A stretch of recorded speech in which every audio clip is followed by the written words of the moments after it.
السلام عليكم ورحمة الله وبركاته. صباح الخير من اسكندرية من كليوباترا. الأربع 29 يناير. الجو يا جماعة متلج النهاردة، ساقع جدا. نوة الكرم كده شكلها هتشتغل النهاردة.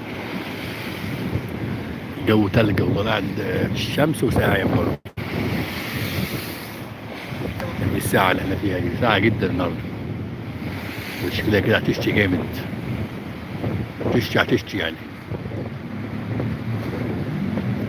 نوة الكرم جت كده أول امبارح ساعة كده وبطلت. كده كده راجعة تاني مطر، وبتحب الشتاء. الزرع برضو والشتاء خير كتير يعني. اللهم اجعله صيبا نافعا يا رب. ان شاء الله خير ان شاء الله.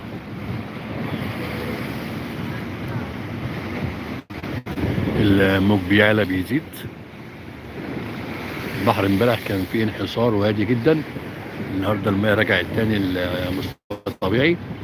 ايوه البحر مش المياه مش عاليه شويه يعني، برضو نازله حبه، بس في عمال يزيد يعني.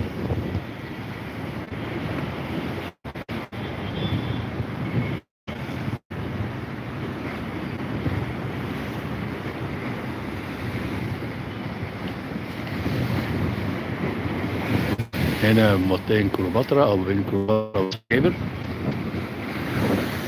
ومن عدلية وكليوباترا. في شوية هوا كده متين. والله خدت بالي بنزل كل يوم. حاسس ان انا تعبت جدا الصراحة، جسمي اتكسر وبرد جامد يعني. بس الحمد لله والله الواحد مش بيقدر يعني. كل ما اقول مش نازل، بس ما مش بعرف. اجي الساعة 9 الصبح 10 دوت نفسي لابس طالع على البحر. ادمان البحر ده يا جماعة. نفسي يوم انزل كده ارتاح في البيت، والله ما انزلش. بس مش عارف ما انزلش والله من الجو. البحر الصراحة راحة نفسية، مع انه ساقعة وتلج ورطوبة، بس الواحد يرتاح نفسيا لما ينزل البحر. بيتفك كده شوية. كل الطاقة السلبية اللي فيه بتروح الصراحة لما ننزل على البحر.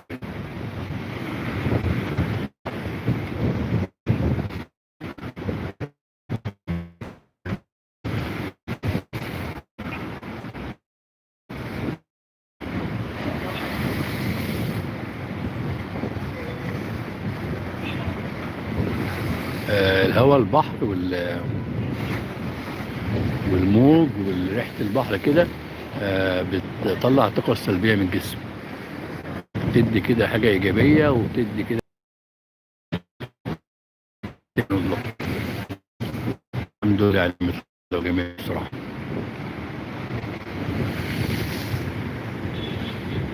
ده لسان كليوباترا يا جماعة من قريب. بقى تعالوا نخش إيه نتفرج عليه من جوه. أنا حاسس إن في ردم كده شوية، ما كانش كده الأسبوع اللي فات.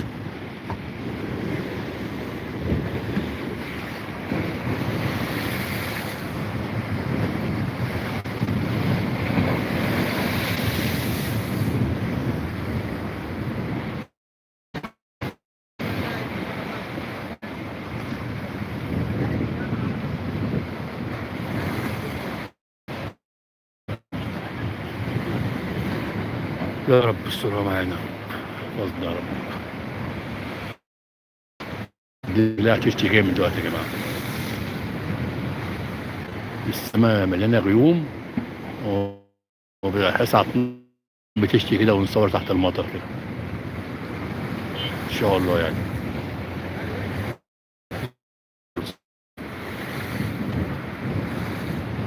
الحمد لله لبست زعبوط كده، ولبست سويتر.